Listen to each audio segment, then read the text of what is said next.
Okusinziira ku nteekateeka eyafulumizibwa akakiiko k'ebyokulonda enkya abeesimbyewo ku bwa pulezidenti, obubaka bwa paalamenti ne ku bukulembeze bwa gavumenti ez'ebitundu lwe balina okutandika okuwenja akalulu.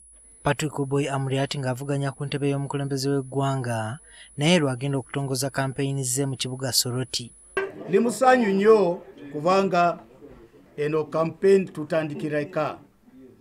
Amuriat agamba nti akalulu kano wakukawengeza mu bigere omutali ngatto olw'ebyo ebyamutuusibwako ab'ebyokwerinda bwe yali agenda okwewandiisa engatto ze ziryoke zibule. I want to remind the country that power is going to carry out this campaign barefoot. Atubuulidde nti singa afuuka pulezidenti wa Uganda enkyukakyuka mu byenfuna y'ensonga gy'agenda okusinga okussaako omulaka.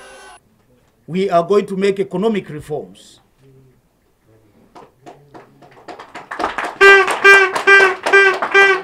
Therefore, beginning May next year, we will be creating 1 million jobs for the young people. Yes!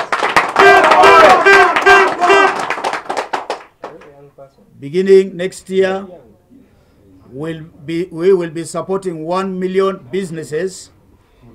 Ono abadde asuubira okutongoza manifesto y'olunaku lw'enkya wabula gyongeddeyo okutuusa nga 26 omwezi guno era kujja kubeera mu kibuga Hoima. So it would be very selfish for us to have both the launch of the campaign and the launch of our manifesto in one city. Yet we have so many cities in this country.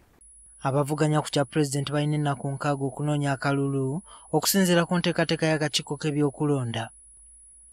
Jumakiriya, NTV ku ssaawa emu.